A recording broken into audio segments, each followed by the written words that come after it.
depuis le 30 avril. 30 avril, oui. Parce que les date il faut. Dans la série, ouais. Guédère, à cause de la série, Guédère, depuis quand nous avons la Guédère, la Walena. Ami se ka atteindre ke Guédère ko la. Ma fatigue, ni le plus grand. Ni bɛ bɛn fɛ i bɛ se ka na i ka na n'i ka marifa ye i ka na don Guédère la Guédère la i bɛ n'i ka marifa déposer i bɛ fɛ ka don sɔrɔsira i bɛ don a la n'i tɛ sɔrɔsira fɛ fana i ni mun ka kan o bɛ k'i ye i ka se ka marifa bila jamana ka se ka stabiliser i fana tɔɔrɔ min b'i kan ka se ka wuli ka bɔ kan.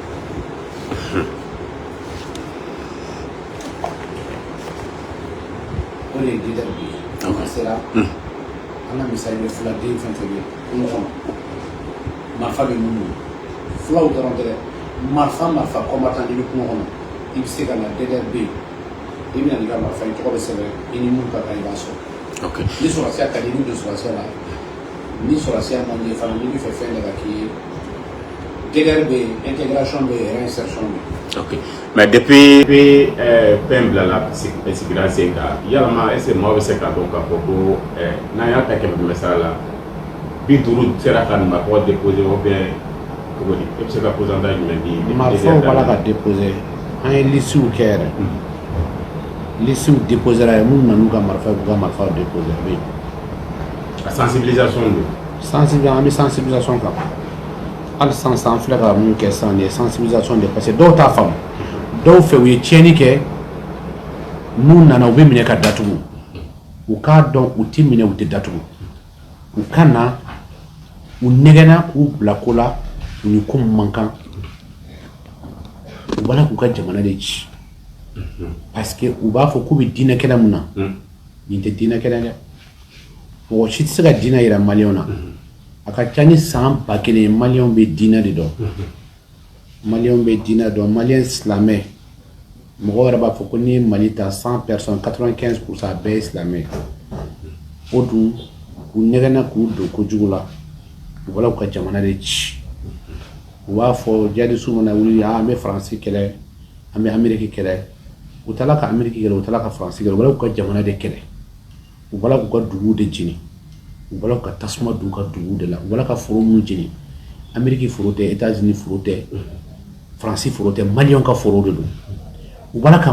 min da mɔgɔ minnu bɛ yɛlɛ min kan ka sa maliyɛn denw de b'a la ka sa jamanaden wɛrɛw ta la ka sa u k'a dɔn u b'a la k'u faso de ci u ka bɔ nin ko in na nafa t'a la nin tɛ diinɛ kɛlɛ ye i bɛ taa bɔmu don sɔrɔsiw bɛ na u yɛlɛ bɔmu kan u bɛ sa e bɛ boli e fana mana sɔrɔ i bɛ faga est-ce que nin de ye diinɛ ye wa ala ma diinɛ fɔ ta kira ma diinɛ fɔ ni diinɛ tun bɛ taa bi taa sɔrɔ mɔgɔw bɛ balo la yɛrɛ surtout ko diinɛ bɛ yen diinɛ tɛ bandiya de don parce que maa 120 u donna nin ko in na hali sɔrɔ fana kun t'u bolo bi u kɛra misitigiw ye u kɛra waritigiw ye u kɛra miliyɔntigiw ye nin ko in na u t'a dabila f'u da joli ma message kelen min bɛ ne bolo ka ɲɛsin population civile ma n delila k'a fɔ n bɛ segin a kan jihadiste tɛ fanga sɔrɔ ni population civile tɛ jinɛw tɛ wakilaw tɛ u bɛ don population civile de la population civile minnu bɛ k'u ka complices ye u k'a dɔn u b'a la k'u ka jamana de détruire u b'a la k'u ka jamana de ci ni sɔrɔsiw nana dugu kɔnɔ n'i b'a dɔn i tɛ terroriste ye n'u y'aw ɲininka terroriste bɛ min a fɔ sɔrɔsikɛ ne kɔni tɛ terroriste ye mais karisa ye terroriste ye nin ye terroriste ye nin ye terroriste ye i b'a jira n'i y'a jira n'u y'u minɛ aw k'a lajɛ ni sɔrɔsiw bɛ fɛn k'a la sɔrɔsiw tɛ fɛn k'a la parce que bamananw ka kuma ko dunan ɲɛkili ka bon a tɛ yeli kɛ sɔrɔsiw tɛ mɔgɔ dɔn ni sɔrɔsiw nana patrouille la village la aw dun b'a dɔn terroriste bɛ yen n'u nana aw ɲininka ko terroriste bɛ min aw bɛ terroriste dɔn aw b'a k'a f'u dɔn k'a sɔrɔ u sigilen b'aw cɛ la aw ye terroriste dɛmɛ wa m'u dɛmɛ a y'u dɛmɛ o parce que a ma se k'u dénoncer n'a y'u dénoncer hali n'a bɛ signalement de kɛ aw bɛ signalement kɛ sɔrɔsiw aw sɔrɔsiw anw tɛ terroriste ye mais karisa sigilen filɛ terroriste dɔ parce que terroriste filɛ u ka kegu u bɛ mun kɛ n'u y'a mɛn sɔrɔsiw b'a la ka na dugu la u bɛ taa u bɛ dingɛ sen k'u ka marifaw bila a kɔnɔ ka sɔrɔ ka na fara population civile k'u yɛrɛ kɛ population civile ye u b'i lajɛ ni sɔrɔsiw nana est ce qu'ils b'u dénoncer n'i y'u dénoncer ni sɔrɔsiw taara u b'i faga mais u population k'a dɔn u ka courage sɔrɔ ni sɔrɔsiw nana sɔrɔsiw anw tɛ terroriste ye mais karisa sigilen filɛ nin y'a ye nin y'a ye a fɛn fɛn sigilen filɛ u k'u minɛ n'u minɛna siɲɛ kelen siɲɛ fila maa si tɛ don a la mais n'u u y'u yɛrɛ kɛ population civile ye aw fana y'aw ɲɛ datugu kan sɔrɔsiw bɛ taa sɔrɔsiw mana taa olu bɛ tila ka u ka marifa ta ka tɔɔrɔ lase aw de ma tuguni mais pourquoi a bɛ sɔn o ma or que cɛkisɛ yɛrɛ tɛ parce que ni sɔrɔsiw nana u b'u yɛrɛ kɛ musobakɔrɔw ye k'u ka marifaw bila k'u yɛrɛ kɛ population civile ye ni sɔrɔsiw nana u b'u yɛrɛ kɛ musobakɔrɔw ye k'u ka marifaw bila k'u ka a dugukɔrɔ k'u yɛrɛ kɛ population civile ye ça veut dire que diinɛko tɛ sinon ni diinɛko don e bɛ fɛ ka sa ka taa aljinɛ na ni sɔrɔsiw nana a kɛ fasi ye kɛ i yɛrɛ yira ne ye terroriste de i ka marifa ta i ka combat kɛ i bɛ faga ni fagara i bɛ taa aljinɛ na mais pourquoi il b'i mélanger population civile là ne bɛ message mun lancer n bɛ tila ka segin a kan an ka fula population civile ninnu u k'a dɔn jugu fosi t'u la ni terroriste ninnu tɛ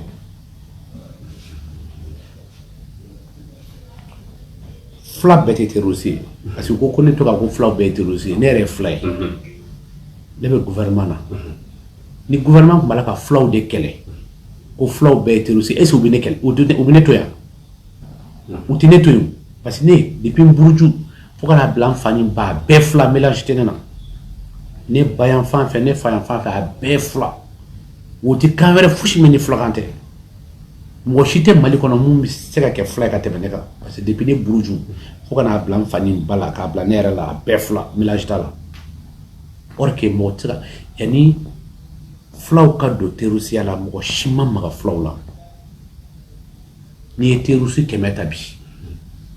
a 90 bɛɛ ye fula de ni kan cira olu de bɛ bɔ ka kuma filakan na marifa b'olu de bolo fulaw dɔrɔn tɛ maliyɛn o mali siya ka ca maninkaw bɛ yen marakaw bɛ yen sɛnɛfɔw bɛ yen wulusogo dunan ninnu fana bɔbɔ ninnu fana bɛ yen a bɛɛ bɛ yen bɔbɔw ka ca mali siya ka ca mais fulaw dɔrɔn tɛ mali siya ye quoi mais fulaw de bɛ faga mali la fulaw bɛ faga burkina fulaw bɛ faga niger mais an kan k'a dɔn kojugu b'anw de la an k'a kɛ mali sɔrɔsiw bɛ fulaw faga taa d'accord a bɛ fɔ a maliyɛnw don a bɛ taa wala k'u faga mais u bɛ faga burkina u bɛ faga mali la u bɛ faga niger an kan k'a dɔn anw de donna ko la an man ka don ko mun na o de ne b'a fɔ ko n'i ye terroriste 100 ta mali la 90 a bɛɛ ye fulaw ye olu ka complice 60 bɛ kungo kɔnɔ ka kɛlɛ kɛ 30 bɛ duguba kɔnɔ mais ne bɛ tiɲɛ de fɔ ne bɛ tiɲɛ de fɔ ne tɛ fɛ fulaw ka kɛ terroriste ye parce que ne yɛrɛ ye fula ye mɔgɔ i kɛra cogo cogo i tɛ fɛ i ka communauté i yɛrɛ i ka siya i tɛ fɛ i ka siya ka lagosi parce que mɔgɔ t'i ka siya choisi dɛ i bɛ wolo i bɛ n'a sɔrɔ i ye bamanan ye i bɛ ye mɛnga ye ou bien i ye sɛnɛfɔ ye mɔgɔ t'i ka siya choisi quoi ala de b'a choisi ye quoi e wolola k'a sɔrɔ n ye fuladen de mɔgɔ si tɛ ni fulaya cɛ wa n b'a ɲini fulaw fɛ u ka bɔ terrorisiya la nafa fosi t'a la nin ko in nana bi u kan parce que u ka ca fula ka ca ka tɛmɛ mali siya bɛɛ kan u ka se ka détruire cogo min na ka jamana ci cogo min na o de y'a to u ye fulaw impliqué terrorisiya la sinon ka tamasɛkiw to terrorisiya ni fɛn ninnu na a kɔlɔlɔba tɛ mali kan ten u bɛ kɛlɛ a bɛ ban mais munna u ye fulaw impliqué a la parce que fulaw ka ca ni mali siya bɛɛ ka se ka jamana ci ne bɛ message mun lancer n balima fulaw ma i den tɛ se ka taa tasuma don armée ka kan na ka armée ka kan ci e k'a fɔ k'i b'i da ka sunɔgɔ i tɛ se k'o tɛ se ka kɛ fo ka diɲɛ wuli i ye den mun wolo o ka kɛ terroriste ye o ka marfata o ka taa sɔrɔsiw faga o ka mɔgɔw ka foro jeni o ka population faga e k'a fɔ k'e o ka tɔɔrɔ kana se ma e de y'a wolo kuma i den fɛ i k'i den sensibiliser a ka bɔ nin ko in na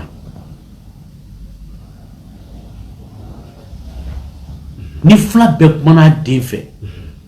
terroriste bɛ nɔgɔya sisan i den tɛ k'i kɛ yen ni kumana fɛ n'a ma sɔn a dénoncer a yira parce que n'i m'a yira a ka kɔlɔlɔ de bɛ na i faga tuguni ne bɛ mun ɲini u fɛ DDR b'a la ka daminɛ ne bɛ ministère la yan ne chargelen bɛ fulaw ka question n'u ka intégration n'u ka fɛnw na u ka na n'u ka marifaw ye an b'u tɔgɔ sɛbɛn an bɛ baara d'u ma u ka na an ka jamana jɔ u k'a dɔn terroriste ye ala ko tɛ kira ko tɛ ni kira ko don ni ala ko don n bɛ ala fɛ o sera kasi ma wa n'i bɛ ala fɛ seli kɛ n bɛ ala fɛ o sera i ka mɔgɔ faga wa n bɛ ala fɛ o sera i ka taa kan jeni wa n bɛ ala fɛ o sera i ka embargo kɛ dugu kan ka foro jeni ka poison kɛ kɔlɔn na denmisɛnninw musokɔrɔbaw u bɛ sa ni ne ye silamɛya ye wa silamɛya tɛ o de y'a to n bɛ tile k'a fɔ n balima fulaw ye n ko jugu ni jugu b'aw la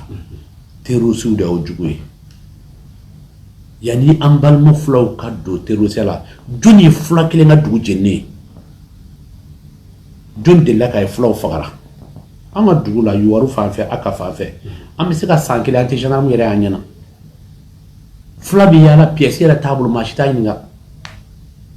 wa fula ye bɛɛ sinankun ye an ye bɔbɔw sinankun ye e ma hali ne yɛrɛ dɔ fɔ bɔbɔw ma sisan an ye bɔbɔw sinankun ye an ye mɔgɔ caman sinankun ye an ye bamananw fana sinankun ye an ye numuw sinankun ye fula ni bɛɛ bɛ sinankunya la mɔgɔ si ma deli ka maga fula la mais bi ni kanw bɛ jeni anw de bɛ bɔ ka kuma fulakan na mɔgɔw bɛ minɛ ka kan tigɛ anw de jɔlen bɛ gilet balu banna an bɛ fulakan fɔ jɔnni b'an to yen Mali yɛrɛ silamɛ dugu de o Mali ye jamana min ye mɔgɔw dusukun ka ɲi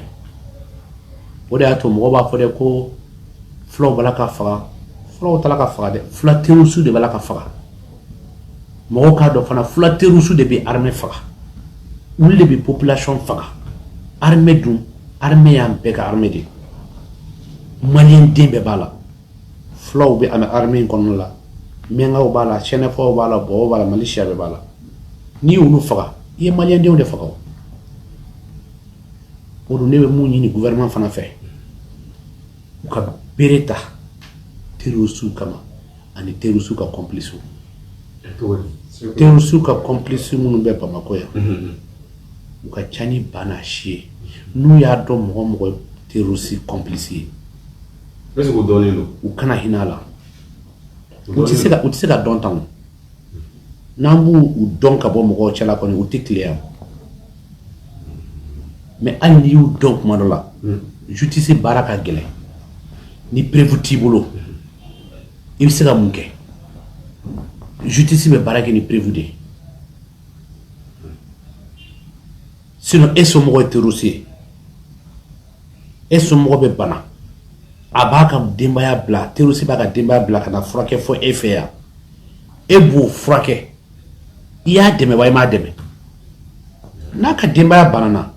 n'a somɔgɔ man kɛnɛ i b'a fɔ a ye karisa aw b'a la ka armée mun kɛlɛ a b'a la ka jamana mun kɛlɛ o dɔgɔtɔrɔw de don an t'i ka denbaya furakɛ i b'a ka denbaya lasegin a b'a k'a tɛ na nin fɛ yan n'a y'a ye a ka denbaya bɛ kɛlɛ a bɛ solution sɔrɔ bɛɛ ka denbaya ka di o mais n'u somɔgɔw man kɛnɛ ou bien n'u musow banana n'u denw banana u b'u bila ka na aw fɛ yen u bɛ na aw b'u kɛ population ye k'u traiter k'u furakɛ ka ɲɛ ka tila ka segin u bɛ segin mais i bɛ se ka mun kɛ ni preuve t'i bolo justice bɛ baara kɛ ni preuve ni preuve t'i bolo i bɛ se ka mun kɛ djihadistes bɛ kungo kɔnɔ n'i ka mobili ta n'i bɔra kɛnɛma n'i bɔra poste da fɛ u bɛ wele k'a f'u ye karisa n'a ka mobili tɛmɛna sisan u bɛ embuscade da ɲɛ sira la ni complice t'u bolo u bɛ se k'o dɔn cogo di u bɛ kungo kɔnɔ de o mɔgɔ min bɛ kungo kɔnɔ a ɲɛ tɛ duguba kɔnɔna ko la o n'i y'a ye a bɛ bɔ duguba kɔnɔ ko fɛn bɛɛ kalama complice de b'a bolo mɔgɔw de b'a bolo minnu b'a wele k'a fɔ a ye nimbia karsa bora ni réunion kera mais ni téléphone ta ka wele ke ka fo mais ni prévouté al namba do ke dia fam sa mukida ami jamana muna ami sharia jamana dla mais ne bisa message mun lancer ko complice ma ou ka don labantini na fa fushitala jamana ci drondo ou kana ku tega di gouvernement ma ku tega di jamana ma anga jamana bonnogola naye barake ka tirusiya kele ka boancela ni tirusiya bana jamana bi stabiliser ni jamana stabiliser la mo kelenta avantage sur en bede ba avantage sur ni jamana jora jamana to jamana tigi dronde jamana bi jo jamana dewndi jamana dewndi ba avantage sur misay mbembolo kan laisser terusuma anuka complicuma terusu muni malien dewe mun donala muni malien dewe aina jamana bolo labla lendo ye ka o tega dawma aina o ka bolo di jamana ma o ka marfa bla nafa foi di terusu na islamate jamana chido segoli yanenga bokuma la ngali flabe mbolo ka sima e probablement turi Malcrowe TV netai ne be nyengali flamu tengula we tuma chama ni mgo ye jabarane nyafe o ba foko ibi wele wele madake kata centre enfant de fait no ye moti enfant ye mgo bulo ibulu de o flow de wele ko sobe ka fo o ka boni ko nunu kono nga yene wati nana janya ko nana propager ay jamana fambe mini no ye nyoro enfant ye fo kata se sigaso enfant buguni enfant abi male fambe fe yalla yene proposition munke ka foni mogo mun bi fe ka boni ko kono akana obicho ako atiko kokoro ka atiki deme c'est valable pour tout le monde ou bien ni wele madaye centre droit et centre droit dedal dalle me malien dembe ni terusi ye rebellion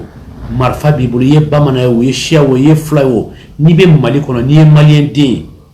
ni nana ambi ka marfa mine ambi désarmé ambi tabarala ibise ka marfa bla chumna muna nebe ko adresser flow la ka chaya parce que flow de ka chanter aussi na sino flow droit de terusio shabe bala shena fo bala bi menga bala gana wera bala mali shabe be terusiana mais ne balmon de ka chala on ne kuma fo woni bitigula ulu ta do ulu be la goshi chumna ne do ba fo kone terusi koroy woni yele ko be ne mino vous connaissez que terroriste koroy connaissez que rebelle koroy o ko gouvernement ne récupérer comme ne ala ne da ne ma de ka terroriste comme ne ala ne da ne ma de ka terroriste comme ne ala yen da mais c'est aka malien comme ne ala yen da ma de ka rebelle comme ne ala yen da ma de ka marfata na chamana kama parce que do fait c'est ko que terroriste ne kuno gouvernement de récupérer ni terroriste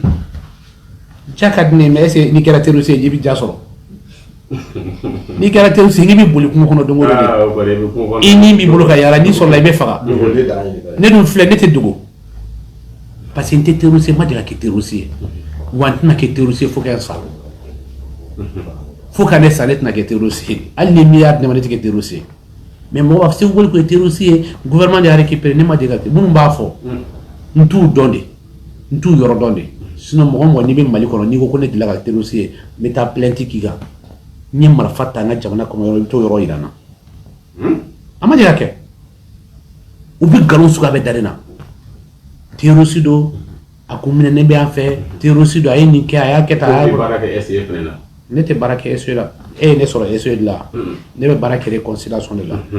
ne be ministère de réconciliation na ne charge de mission ne bien aw na nga bureau kono san ay en soro SCF courir voilà boni be jungalo da baraka SCF la abini ke nete baraka SCF la wa madiri ka baraka SCF la ne be baraka réconciliation de la ka se ka flow sensibiliser ou ka ko jugu na parce que ou ka chala nous bora la bi jamana bi stabiliser ou ka boala na fata la population civile fana ou ka jaka mu be boshula ala ko qur'an kono fo ka dala ko in tɛ silamɛ ala ko i kana mɔgɔ ka jaka minɛ k'a sɔrɔ i tɛ se k'a protéger olu dun b'a ye jihadistes b'u ka jaka minɛ ni sɔrɔsiw nana jihadistes bɛ boli k'o to depuis o yɔrɔ la koyi aw b'a dɔn ko nin silamɛya tɛ sisan kɔni bandiya suyɛni ŋanamu ani fanga ɲini terroriste bɛɛ filɛ terroriste tɛ dɔwɛrɛ nɔfɛ fanga nafolo sinon n bɛ ala fɛ a ma se i k'i kasi koyi i bɛ ala fɛ sun i ka sali n'i sara ala i ni mun ka ala b'a k'i ye parce que wari n ka ɲininkali filanan bɛ kɛ mɛ na aw ye e mun bɛ gouvernement kɔnɔ bi ne ye gouvernement ka bolo fara dɔ ye walasa ka se ka fɛɛrɛ sɔrɔ nin ko la an fana ka mɔgɔw cɛla yen nɔ i n'a fɔ an balima filaw yɛrɛ cɛla u ye mɔgɔw dɔw sɔrɔ minnu u ye dɔw sɔrɔ ni bagabagali ye u ye dɔw sɔrɔ ni proposition dɔ ye minnu diyar'u ye u sera k'u ka informateur ye ni ko minnu kɛra olu b'u to dugu kɔnɔ k'u informer o la hali o mɔgɔ bɛ mun na kungo kɔnɔ o mɔgɔw de bɛ o ɲini ka taa d'u ma yen nɔ maintenant e bɛ se ka mun de fɔ population ɲɛna hali bi walasa gouvernement ka se ka ɲɛ sɔrɔ nin ko la ka se k'olu protéger k'u bɔ u bɛ gɛlɛya mun kɔnɔ ka jamana fana bɔ nin gɛlɛya kɔnɔ mɔgɔ minnu i ye question min fɔ sisan minnu bɛ jihadistes dɛmɛ o ye jihadistes dɛmɛbagaw de minnu bɛ information d'u ma u k'a dɔn mɔgɔ o mɔgɔ n'i minɛna na i bɛ bila justice ka bolo kan n'i bilala justice ka bolo kan san 20 kaso t'i bɔ san 10 kaso t'i bɔ i b'a ka jamana détruire ni mɔgɔ ma kɛ fatɔ ni drogue ta la yɛrɛ mɔgɔ kan ka terroriste wele ka information terroriste ma mɔgɔ min dogolen don aw bɛ mun information dɔn tigi ma jamana kan ne bɛ mun ɲini o mɔgɔ façon minnu b'u ka o de y'u ka complice ye u ka complice ninnu u k'a dabila u k'a dɔn jamana ci de don u k'a dɔn quel que soit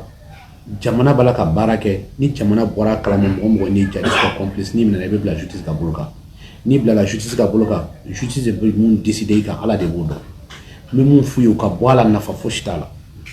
parce que terrorisiya in silamɛya tɛ bandiya dɔrɔn de don u b'a la k'u ka jamana de ci. ok ne tɔgɔ Abdoulaye Diarra a bamakɔ.com o b'a to Segu de an bɛna toujours sensibilisation kɔnɔna na bi e filɛ ka bɔ ka ɲɛfɔli kɛ ka mɔgɔ sensibiliser walima a man ka bi fulaw minnu ka fulaw ka tɔn min bɛ n'o ye capital fulaw ye ka bɔ ka nin ɲɔgɔnna kɛ kɛnɛ a bɛ lancer fila bi u ka bɔ nin ko ɲɔgɔnna na wa. capital fulaw b'a la ka baara kɛ surtout capital fulaw kura min bɛ yen sisan u b'a la ka baara bɛɛ kɛ fuladenw bɛ se ka sensibiliser cogo min na fuladenw bɛ se ka bɔ terroriste la cogo min na capital fulaw ka baara y'o ye u b'a la ka baara kɛ ji jukɔrɔ parce que mɔgɔ tɛ se k'i sigi de cogo k'i ka baara bɛɛ fɔ sinon président kura min bɛ yen Seku Bari b'a la k'a se kɛ a b'a la ka baara kɛ fulaw bɛ se ka fara ɲɔgɔn kan cogo min na fulaw bɛ se ka bɔ nin ko in na cogo min na parce que laban t'a la Seku Bari b'a la ka baara k'a kan a n'a ka équipe u b'a la ka baara bɛɛ kɛ nin ko in kan mais ka t'i sigi ka k'u bɛ sensibilisation kɛ don nataw la peut-être u bɛna kɛ mais sisan u b'a la ka baara kɛ fɔlɔ ka fulaw n'u hakili yira ɲɔgɔn na minnu bɛ terroriste la ni minnu somɔgɔw b'a la ka se k'u sensibiliser ka se ka bɔ nin ko in na cogo min na parce que ne ni capital fulaw tɛ kelen capital fulaw b'a ka baara la ne bɛ jamana baara de la ne ka devoir ye mun ye ka fulaw sensibiliser u ka se ka bɔ nin ko in na. Seko bi an bɛ don min na komi bi situation sécurité a bɛ bolo jumɛn kan i bɛ se ka jumɛn fɔ a la. an b'a la k'an se bɛɛ kɛ sécurité bɛ se ka na Mali fan 14 kɔnɔ cogo min na mais maa kelen tɛ se ka jamana dɔ jamana tɛ se ka jɔ maa kelen fɛ jamana tɛ se ka jɔ jamanadenw kɔ jamanadenw de kan k'u bolo di armée ma jamana bɛ se ka jɔ cogo min na n y'o de fɔ ye kuma daminɛ na armée fanga tɛ armée la ni population civile tɛ n seginna ka ye fɔlɔ n ko dunan ɲɛkili ka bɔ a tɛ yeli kɛ ni armée taara patrouille la village la ni armée nana sɔrɔ terroriste ye marifa bila k'u yɛrɛ kɛ population civile ye armée tɛ se ka kɛ jinɛ k'a dɔn ko nin ye terroriste ye nin population civile de bɛ armée dɛmɛ armée an kɔni tɛ terroriste ye mais kɛbaya ye e jara y'a ye n'aw minɛna ka bɔ jama cɛ la tɔɔrɔ bɛ ban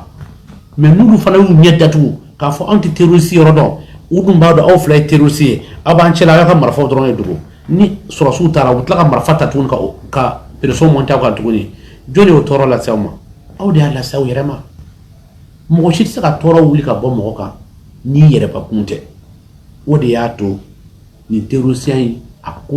a y'a ta centre kɔnɔ fo sud la bi parce que munna complices de ka ca n'a ka di population bɛ terrorisiya ka ban a bɛ ban parce que e b'a dɔn e ka village filɛ nin ye e de jeunesse présent ye dunan donna village kɔnɔ mun ka so tɛ aw b'a dɔn nin ye dunan de ye mais ni sɔrɔsiw nana dunan dɔ sɔrɔ yen n'aw ma dunan yira ko dunan don sɔrɔsiw bɛ se k'a dɔn ko nin ye dunan ye sɔrɔsiw tɛna dɔn o de y'a to n bɛ sensibilisation kɛ village mɔgɔw a ye fara u ka armée kan aw ka terrorisiw kɛlɛ parce que jugu tɛ Mali la jugu tɛ village la terrorisiw tɛ.